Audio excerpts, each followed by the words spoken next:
karena Nabi Adam dari tin. Apa keutamaan tin? Apa keutamaan daripada tanah liat mengalahkan api? Pertama, minha anna min jauhari tini arrozanatah wal waqara wal hilma was sabra. Bahwasanya unsur penciptaan yang terdapat dalam tin itu arrozanah. Kita tahu arrozanah itu bisa kita maknai ketenangan, anteng lah. Wal waqar, dia itu sopan, tunduk dan semacamnya. Wal hilmah was sabra, santun dan sabar. Diinjak kan sabar. Tanah itu sabar meskipun diinjak-injak oleh makhluk yang di atasnya. Sabar, kemudian santun, tidak melawan, diinjak-injak. Lah itu kawan-kawan, wa huwa ad-da'i li adama ba'da sa'adati allati sabaqat lahu ila taubati wat tawadu'i wat tadarru'i fa awrathahul ijtiba'a wat taubata wal hidayatah. Dari sinilah, karena ada unsur atin yang memiliki ar-razanah wal waqar wal hilma was sabra inilah yang membuat Nabi Adam setelah beliau mendapatkan as-sa'adah, yaitu beliau itu mau bertaubat kawan-kawan. Jadi Nabi Adam meskipun pernah melakukan kekeliruan katanya ya, beliau mau bertaubat. At-tawadu wa tadarru, ini unsur-unsur yang ada dalam tanah yang membuat Nabi Adam itu mau bertaubat. At-tadarru, ini tawadu, karena sifat daripada tanah memang begitu, diinjak-injak nerimo, kan nggak ngelawan. Beda dengan api, kalau diinjak membahayakan orang yang menginjaknya, nggak mau itu api itu digitu kan, nggak mau kan, nggak seperti tanah, iya kan ya. Makanya Allah memberikan kepada Nabi Adam itu al-ijtiba, yaitu beliau dipilih sebagai nabinya, dipilih sebagai khalifah di muka bumi, wat taubata wal hidayah, dan Allah memberikan taubat kepada beliau sekaligus al-hidayah, petunjuk. Sementara wa min jauharin nari al-khiffata wat taisha wal hiddata wal irtifa'ah, sementara unsur penciptaan yang terdapat di dalam api, elemen daripada api itu apa? Al-khiffah. Al-khifah itu ringan, api itu ringan, sehingga terombang-ambing kawan-kawan, ikut arus angin. Makanya wataish, ada ataish, yaitu sembrono, dibawa angin ke utara ikut ke utara, nanti membakar yang di utara. Dibawa angin menuju ke selatan juga gitu ya. Wal hiddah, marah, bisa dimana marah kawan-kawan. Lah itu kan membakar dan semacamnya, itu api. Wal irtifa, dan sifatnya api itu ke atas, maunya di atas terus, sombong gitu loh. Ini iblis ya, proses penciptaannya. Makanya wa huwa ad-da'i li iblis ba'da syaqawati allati sabaqat lahu ilal istikbari wal israri. Makanya unsur-unsurnya terdapat dalam api inilah yang membuat iblis itu istikbar, yang membuat iblis sombong, karena sifat daripada api itu adalah al-irtifa, maunya ke atas terus, kemudian wal isror, dan mau terus menerus seperti itu ya. Api itu gitu kawan-kawan, isror ya, dikasih kayu dibakar, dikasih lagi dibakar, terus itu sudah seperti itu. Fa'aurathahu al-la'nata wasyaqawatah, makanya oleh Allah nanti dikasih laknat, asyaqawah, kecelakaan.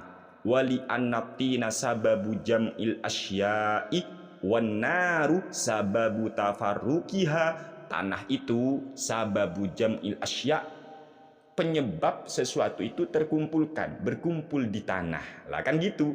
Sementara kalau api itu justru sababu tafarruqiha, membuat sesuatu itu terpecah belah, itu api. Contoh kayu, satu kayu dibakar oleh api, lah itu nanti kemana-mana, tidak bersatu lagi kawan-kawan.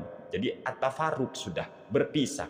Wali an-turaba sababul hayati, terus alasannya lagi at-turab, tanah itu ya, atau debu, yaitu proses penciptaan Nabi Adam, sababul hayati, menjadi penyebab adanya kehidupan. Fa inna hayatal asjari wan nabati bihi, karena kehidupan yang namanya al-asjar, pohon-pohon maupun tumbuhan yang lainnya, itu ada di turab, ada di tanah.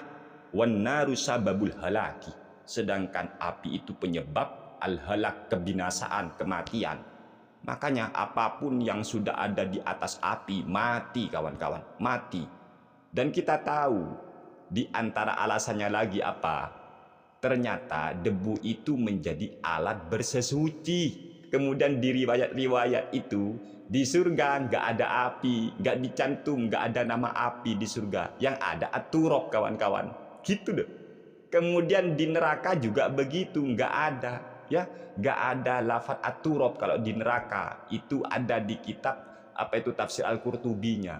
Makanya kami heran apa yang dinyatakan oleh Gus Hasan Asy-Syarif yang mulia ini, ya, kok bisa analoginya kok sama persis dengan iblis, yang menyatakan proses penciptaan iblis yang dari api itu lebih unggul, lebih mulia dibanding proses penciptaan Nabi Adam.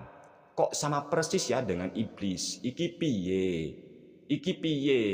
Kan kasihan umat, sudah ada nama embel-embelnya Gus lagi. Kok bisa begini?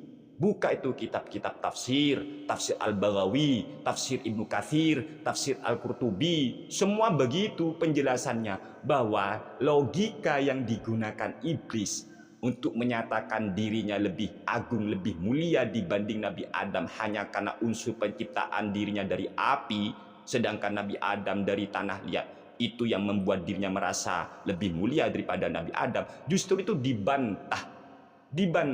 Api itu makhluk yang membunuh, membuat kebinasaan, al-halak, sementara kehidupan itu di tanah. Dan ingat, di dalam Islam justru alat bersesuci itu aturop. Apalagi ada unsur air. Jadi tin itu ada unsur airnya.